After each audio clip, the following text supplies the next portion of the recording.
जोबोद दुखुनि बाथ्रा लोगोफोर दिनै फुङावहाय हथादै दहमै सुरेन्द्रपुर गामियावहाय संकस दैमानिफ्राय दै गाखोनानै बाना लोमसावफैयो आरो सुरेन्द्रपुर गामिया गासैबो लोमफबजोबो।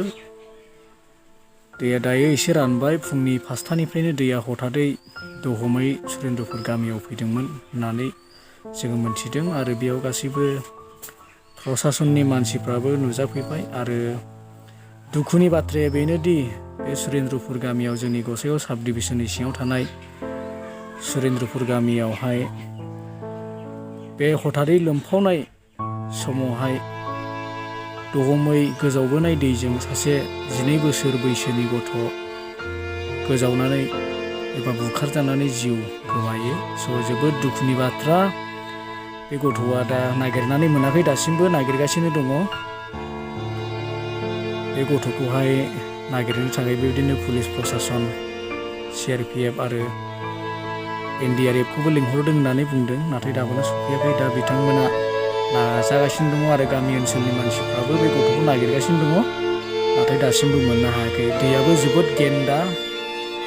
दै गेन्दानि थाखायनो बे गथ'खौ दाबो नागिरनो मोनाखै आरो दैयाबो बिराद गोथौ, गोदनासिम जायो।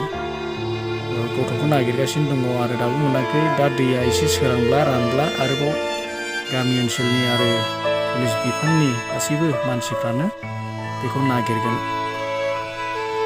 जोबोद दुखुनांथावै बे सुरेन्द्रपुर गामिया दैजों लोमफब जानानै बेबायदि अबस्था जाबाय आरो।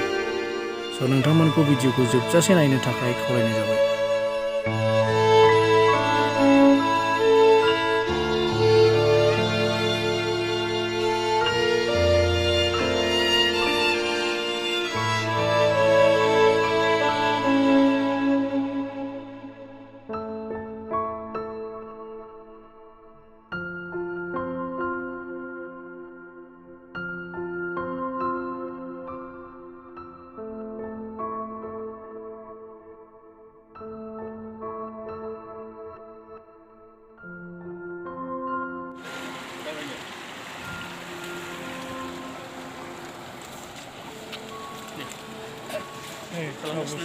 मोजां दा?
बेनिफ्रायनो थांदों ने आदा ओरैनिफ्रायनो उन्दैया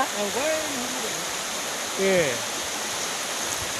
बै मामा गाब्रिएल मिकेल दङना पुरिथि गेलेदोंमोन ने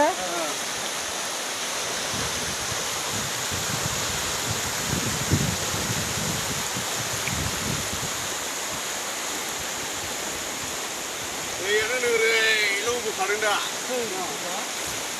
बैयावनो दा गाब्रिएल मोननि आरियावहाय दहायसो बेना साराय फासटासो दैया दैयानो गैयामोन गोरानसोमोन औरा एखे गथासोखा जिबौ खारबोनाय बायदि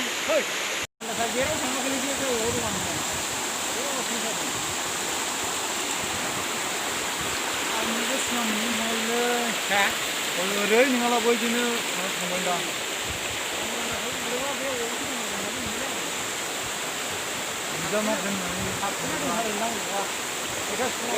भाजा बायना बिदि